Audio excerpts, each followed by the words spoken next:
স্বামী থাকার পরেও আমি অন্য পুরুষের সাথে যেভাবে কাজ করি কারণ অন্য পুরুষ সাথে কাজ করার মজাই আলাদা। তো বন্ধুরা, যদি গল্পটি সম্পূর্ণ শোনেন আপনাদের মেশিন দিয়ে পানি চলে আসবে, আপনারা হাতের কাজ করতে বাধ্য হবেন, তাই হাতের কাজ করার আগে হাতের কাছে টিস্যু রাখবেন। আমি চুল খোলা রেখে বাস স্টপের দিকে হেঁটে চললাম। সকালের সময় ছিল, ভিড় তার চরমে পৌঁছেছিল। বাস এল এবং আমি উঠে গেলাম। আমি ইচ্ছে করে মাঝখানে দাঁড়ালাম, সেখানে যেখানে মানুষ একে অপরের সাথে সবচেয়ে বেশি ধাক্কা খায়।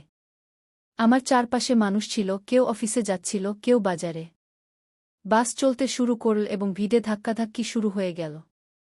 ঠিক তখনই একটি ছেলে আমার পাশে দাঁড়াল। সে সম্ভবত কলেজের ছাত্র ছিল, লম্বা, পাতলা এবং তার শার্ট থেকে হালকা পারফিউমের গন্ধ আসছিল।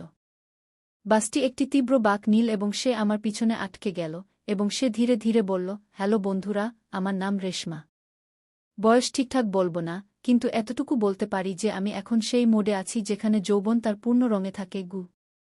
লোকেরা আমার সম্পর্কে কী ভাবে তা আমি জানি না, তবে হ্যাঁ, যখন আমি বাজারে শাড়ি পরে বের হই তখন অনেক চোখ আমার দিকে আটকে যায়। আমার চোখ বড়, কালো এবং তাদের মধ্যে একটি চমক আছে যা সম্ভবত মানুষকে আমার দিকে আকর্ষণ করে। আমার রং একদম ফর্সা, এমন যে যখন আমি লাল বা সবুজ শাড়ি পরি তখন আমার শরীর তাতে আরও বেশি ফুটে ওঠে।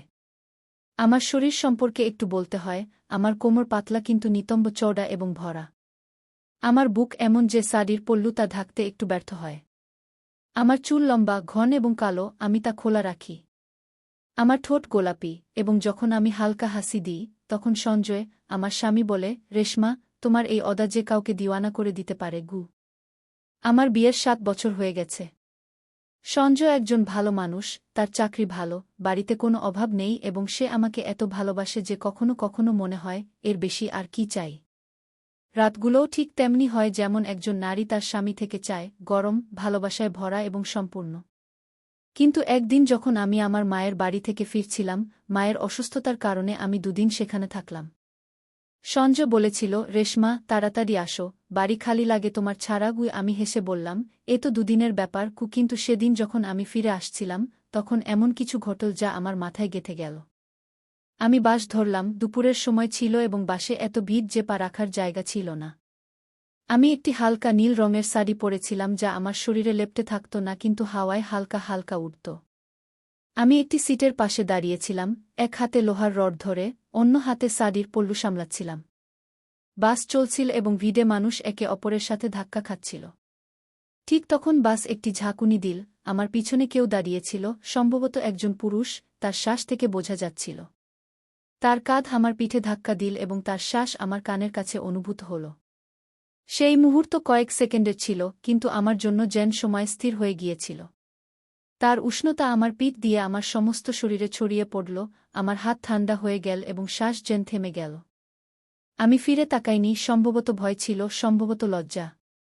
কিন্তু সেই অনুভূতি আমার ভিতরে কোথাও গভীরে নেমে গেল। বাস আবার চলতে শুরু করল এবং সেই ব্যক্তি আমার পিছনে দাঁড়িয়ে রইল। তার উপস্থিতি আমি অনুভব করছিলাম, যদিও সে আবার আমাকে স্পর্শ করেনি। আমি নিজেকে বললাম, রেশমা, এ কি হচ্ছে? কিন্তু আমার হৃদয় অন্য কথা বলছিল। তার শ্বাসের উষ্ণতা, তার কাঁধের হালকা চাপ, এইসব আমার মাথায় বারবার ঘুরছিল। যখন আমার স্কপেল, আমি নেমে গেলাম।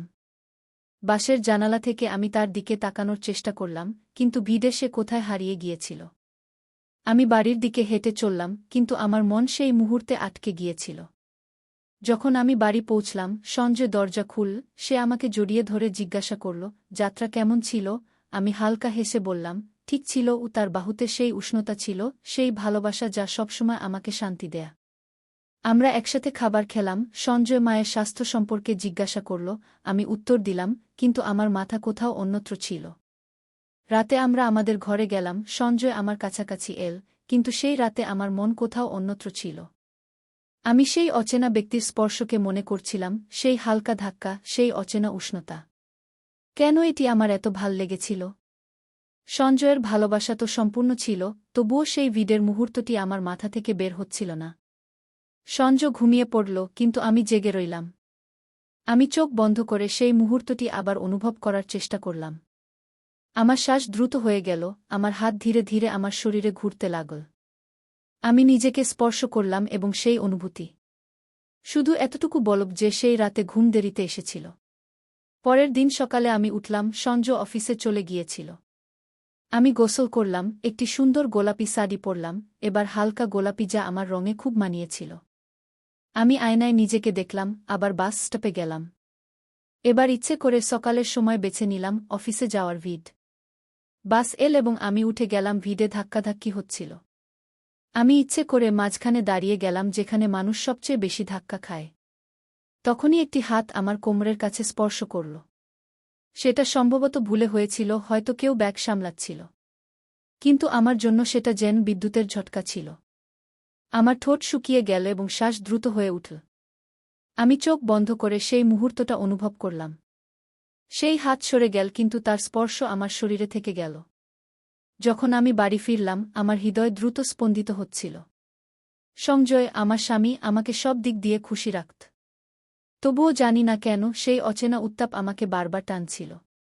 সেই দিনের পর আমি নিজেকে বোঝানোর অনেক চেষ্টা করলাম। আমি ভেবেছিলাম, রেশমা, এসব কি হচ্ছে? তোমার বাড়ি, তোমার স্বামী, সব কিছুই তো পেয়েছ। তাহলে এই অস্থিরতা কেন? কিন্তু আমার মন আমার কথা মানছিল না। সেই অনুভূতি, সেই হালকা চাপ, সেই অচেনা শ্বাস প্রতি রাতেই আমার মনে পড়ত। অবশেষে আমি সিদ্ধান্ত নিলাম, আমি সেই অনুভূতি আবার অনুভব করব। কয়েকদিন আমি নিজেকে বাড়ির কাজে ব্যস্ত রাখার চেষ্টা করলাম। সকালে উঠে সঞ্জয়ের জন্য নাস্তা বানাতাম, বাড়ি সামলাতাম। কিন্তু যখনই আমি একা থাকতাম, আমার মস্তিষ্ক সেই বাসের দিকে ছুটে যেত। একদিন আমি সাহস জোগাড় করলাম। আমি একটি হালকা শাড়ি পরলাম, এবার সাদা, যাতে সোনালি কিনারা ছিল। সেই শাড়ি আমার শরীরে এমনভাবে লাগছিল যে আমার কোমর এবং নিতম্বের গঠন হালকা করে ফুটে উঠছিল। আমি চুল খুলে রেখে বাস স্টপের দিকে হেঁটে গেলাম। সকালের সময় ছিল, ভিড় ছিল চরমে। বাস এল এবং আমি উঠে গেলাম। আমি ইচ্ছে করে মাঝখানে দাঁড়ালাম, যেখানে মানুষ একে অপরের সাথে সবচেয়ে বেশি ধাক্কা খায়। আমার চারপাশে মানুষ ছিল, কেউ অফিসে যাচ্ছিল, কেউ বাজারে। বাস চলতে শুরু করল এবং ভিড়ে ধাক্কাধাক্কি শুরু হল। তখনই একটি ছেলে আমার পাশে দাঁড়াল। সে সম্ভবত কলেজের ছাত্র ছিল, লম্বা, পাতলা এবং তার শার্ট থেকে হালকা পারফিউমের গন্ধ আসছিল। বাস একটি তীব্র বাঁক নিল এবং সে আমার পিছনে এসে ধাক্কা খেল। তার বুক আমার পিঠে স্পর্শ করল, তার শ্বাস আমার কানের কাছে ছিল এবং তার উত্তাপ আমার শরীরে প্রবেশ করল। আমার হাতে শিহরণ ছুটে গেল। আমি ফিরে তাকালাম না, কিন্তু আমার চোখ বন্ধ হয়ে গেল। সেই মুহূর্ত কয়েক সেকেন্ডের ছিল, কিন্তু আমার জন্য যেন এক অনন্তকাল।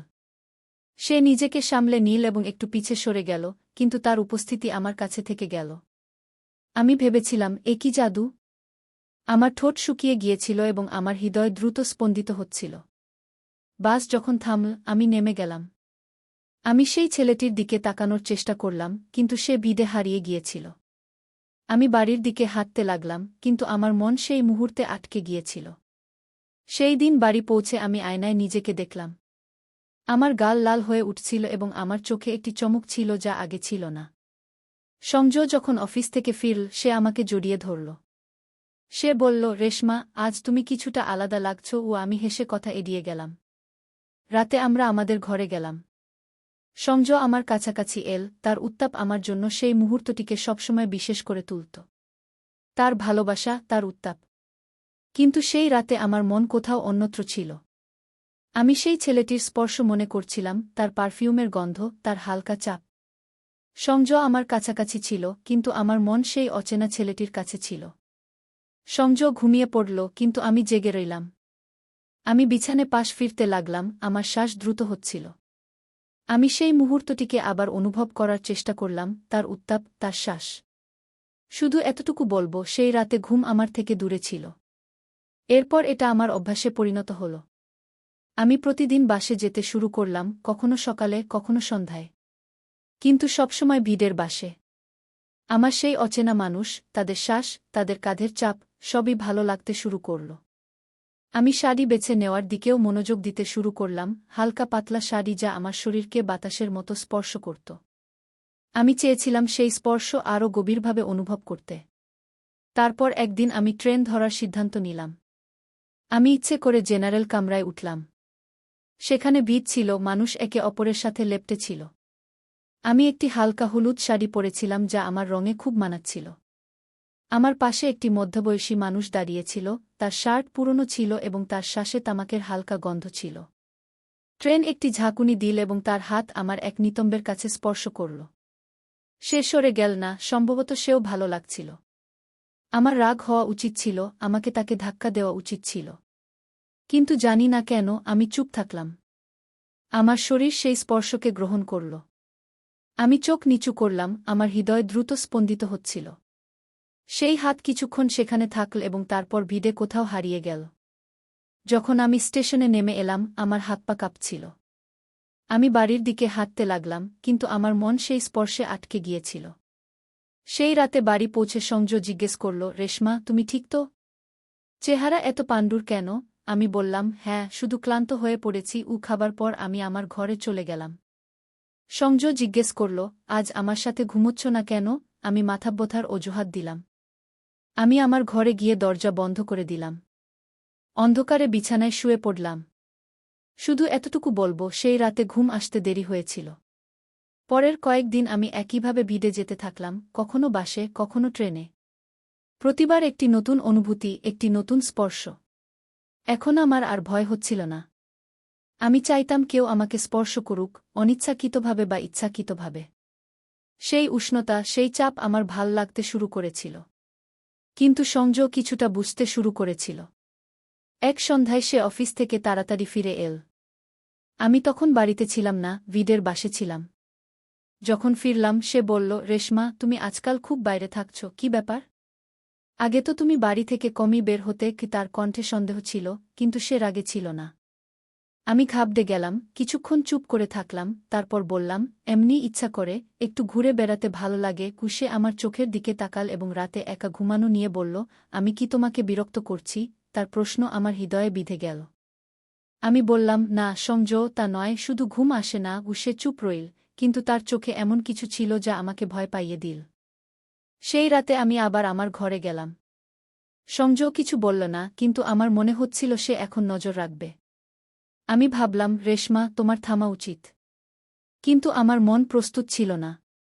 সেই নেশা আমার ভেতর এত গভীরে প্রবেশ করেছিল যে আমি তা ছাড়তে পারছিলাম না। পরের দিন আমি আবার বেরিয়ে পড়লাম। এবার আমি একটি লাল শাড়ি পরেছিলাম, পাতলা ও চকচকে। আমি বাসে উঠলাম, ভিড়ে একটি যুবক আমার পাশে দাঁড়িয়েছিল। তার শার্টের হাতা আমার হাতাকে স্পর্শ করছিল। বাস থামল এবং তার হাত আমার কোমরে হালকা করে লেগে গেল। সে ক্ষমা চাইতে লাগল, কিন্তু আমি তাকে থামিয়ে দিলাম। কোনো সমস্যা নেই, আমি হালকাভাবে বললাম। আমার ঠোঁটে একটি হাসি ছিল এবং আমার হৃদয়ে একটি ঝড়। যখন বাড়ি ফিরলাম, সংজয় আগে থেকেই বাড়িতে ছিল। সে বলল, রেশমা, তোমার মুখ আজ আবার লাল কেন? তুমি ঠিক আছ তো? আমি হেসে বললাম, হ্যাঁ, শুধু গরম ছিল বাইরে, কিন্তু আমার মনে হচ্ছিল সে আমার কথায় বিশ্বাস করছে না। সংজয়ের সন্দেহ এখন স্পষ্ট হয়ে উঠছিল। সে আমাকে প্রশ্ন করত, আমার চোখে উত্তর খুঁজত, কিন্তু আমি প্রতিবার অজুহাত দিয়ে কথা এড়িয়ে যেতাম। আমার মনে হচ্ছিল সে শীঘ্রই সত্যি জানতে পারবে। কিন্তু তার আগেই আরও কিছু ঘটল, এমন কিছু যা আমার জীবনকে চিরতরে বদলে দিল। একদিন আমি আবার বেরিয়ে পড়লাম।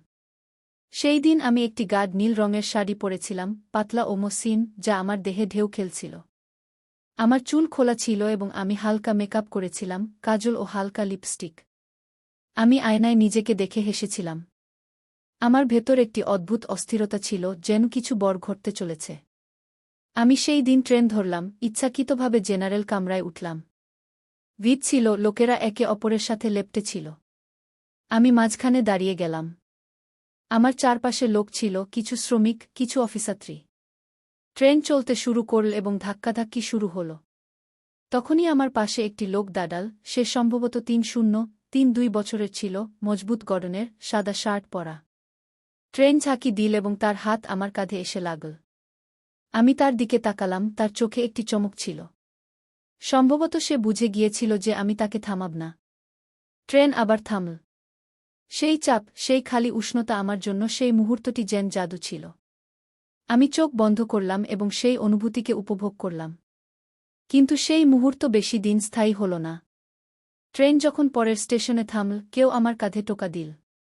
আমি চোখ খুললাম, আমার সামনে একটি সাদা ইউনিফর্ম পরা লোক দাঁড়িয়েছিল। সে বলল, ম্যাডাম, আমার সাথে নেমে আসুন। আমার হাত পা ঠান্ডা হয়ে গেল। আমি বুঝে গেলাম কিছু ভুল হয়ে গেছে। আমি ট্রেন থেকে নেমে গেলাম। সেই লোক আমাকে একটি কোণে নিয়ে গেল এবং তার ব্যাজ দেখাল। সে পুলিশ ছিল। সে বলল, ম্যাডাম, আপনি প্রতিদিন এখানে সেখানে বিডে কেন ঘুরছেন? আমাদের কিছু অভিযোগ এসেছে। লোকেরা বলছে আপনি ইচ্ছাকৃতভাবে এমন জায়গায় যাচ্ছেন। আমার হৃদয় দ্রুত স্পন্দিত হচ্ছিল। আমি বললাম, না, এমন কিছু নয়, আমি শুধু ভ্রমণ করছিলাম। কিন্তু আমার কণ্ঠ কাঁপছিল। সে আমার দিকে গভীরভাবে তাকাল এবং বলল, আপনার উপর নজর রাখা হচ্ছে। অনেক লোক আপনার আচরণে বিরক্ত। এসব কি হচ্ছে? আমি চুপ রইলাম, আমার কোনো উত্তর ছিল না। সে আমাকে থানায় যেতে বলল। পথে আমার মাথায় ঝড় বয়ে যাচ্ছিল। রেশমা, তুমি কোথায় চলে গেছ? একজন মহিলা পুলিশ অফিসার আমাকে জিজ্ঞাসাবাদ করল। আমি প্রথমে অজুহাত দিলাম, কিন্তু সে বুদ্ধিমতী ছিল। সে বলল, আমরা সব জানি। আপনার আচরণ ভুল, এটি অপরাধ, প্রকাশ্য স্থানে অশালীন আচরণ। কি আমার চোখে জল চলে এল। আমি বললাম, আমি কাউকে ক্ষতি করিনি। কিন্তু সে বলল, আপনার আচরণ অন্যদের বিরক্ত করে, এটি ভুল। তারপর পুলিশ সংজয়কে ফোন করল। যখন সে থানায় এল, তার চোখে রাগ ও ব্যথা ছিল। সে আমাকে বলল, রেশমা, এসব কি? আমি তোমার কি কমতি রেখেছিলাম? আমি চুপ ছিলাম, আমার কাছে কোনো উত্তর ছিল না। সে বলল, তুমি আমাকে ঠকিয়েছ, আমি তোমার সঙ্গে থাকতে পারি না। সেই দিন সংজয় আমাকে ছেড়ে চলে গেল। পুলিশ আমাকে কোর্টে হাজির করল। জজ আমার কথা শুনলেন, কিন্তু সব প্রমাণ আমার বিরুদ্ধে ছিল। আমাকে শাস্তি শোনানো হল 6 মাসের জেল। জেলে আমার জীবন বদলে গেল। সেখানে ছিল একাকিত্ব, ঠান্ডা দেয়াল এবং সেই নিস্তব্ধতা যা আমাকে প্রতিটি মুহূর্তে আমার ভুল মনে করিয়ে দিত। প্রথম রাতে আমি কেঁদেছিলাম, ভেবেছিলাম, রেশমা, তুমি কি করেছ? একটা নেশার পিছনে নিজের জীবন ধ্বংস করে দিয়েছ। জেলে আমাকে কঠোর পরিশ্রম করতে হতো। সারাদিন কাজ আর রাতে একা বিছানায় শুয়ে ভাবনা। আমি সংজয়কে মনে করতাম, তার বাহুর উষ্ণতা, তার ভালোবাসা, সবকিছু যা আমার ছিল আর আমি হারিয়ে ফেলেছি। আমি সেই অচেনা স্পর্শগুলোকেও মনে করতাম, কিন্তু এখন সেগুলো আমার ভালো লাগত না। সেটা একটা ভুল ছিল, একটা নেশা যা আমাকে এখানে নিয়ে এসেছে। যখন আমার শাস্তি শেষ হল, আমি বেরিয়ে এলাম। আমার কাছে এখন কিছুই নেই, না ঘর, না সংজয়, না সেই পুরনো রেশমা। আমি একা। আজ আমি এই গল্প বলছি যাতে তোমরা বুঝতে পার, প্রতিটি নেশা খারাপ নয়, কিন্তু যা তোমাকে তোমার সীমা ছাড়িয়ে নিয়ে যায়, তা বিপজ্জনক। আমি একটা অচেনা অনুভূতির পিছনে সবকিছু হারিয়েছি। এটা কোনো অপরাধ ছিল না যে আমি কাউকে আঘাত করেছি, কিন্তু এটা অপরাধ ছিল যে আমি নিজেকে, আমার সম্পর্কগুলো এবং আমার জীবন ধ্বংস করে দিয়েছি। তুমি যদি আমার জায়গায় হতে, কি করতে? হয়তো থেমে যেতে। আমি থামিনি, আর আজ তার ফল ভুগছি। আমার শিক্ষা এটাই, তোমার মনকে নিয়ন্ত্রণে রাখো। একটা ভুল পদক্ষেপ তোমাকে এমন জায়গায় নিয়ে যেতে পারে যেখান থেকে ফেরা কঠিন। আমি এখন একটা নতুন শুরু করতে চাই, কিন্তু এই দাগ আমার সঙ্গে সবসময় থাকবে।